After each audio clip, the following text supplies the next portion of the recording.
नमस्कार मैत्रिणींनो, कशा आहात सर्व? मजेत ना? मजेत तर असायलाच हवं. आज जे आपण बनवणार आहोत ते आरोग्यासाठी अत्यंत फायदेशीर आहे. त्यात ना भरपूर प्रमाणात फायबर, अँटीऑक्सिडंट, व्हिटॅमिन सी आणि कॅल्शियम, पोटॅशियम असतं, जे आपली शरीराची पचनक्रिया सुधारण्यासाठी अत्यंत महत्त्वाचं असतं.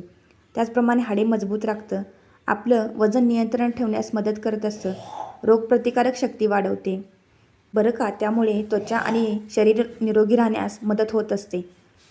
फायबरमुळे पोट स्वच्छ राहते, त्याचप्रमाणे पोटाचे विकार टाळण्यास मदत करत असतं. असं महत्त्वाचं का आहे तर हा आहे काळा घेवडा. तुम्ही बघू शकता, मी स्वच्छ निवडून घेतला आणि मसाले सर्व भाजून घेतले. त्यामध्ये कांदा, जिरे, मोहरी आणि टोमॅटो आणि त्यामध्ये वापरलेला आपण ओल्या नारळाचा किस. आता सर्व मिश्रण भाजून घेतलेलं आहे. त्याच्यामध्ये त्याच्या दुप्पट प्रमाणात पाणी ॲड करायचं आहे. थोडंसं मीठ घातलेलं आहे आणि आता एक 10 मिनिटासाठी चांगलं शिजवून घ्यायचं आहे. हा घेवडा आयुर्वेदानुसार आपल्या शरीरातील पित्त आणि कफ कमी करण्यास मदत करत असतो. हृदयासाठी अत्यंत फायदेशीर आहे.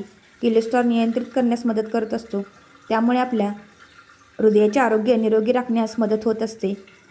याच्यामध्ये पोटॅशियम असल्यामुळे रक्तदाब नियंत्रण ठेवण्यास मदत होत असते. अशा पद्धतीने हा फायदेशीर घेवडा नक्की खा. धन्यवाद.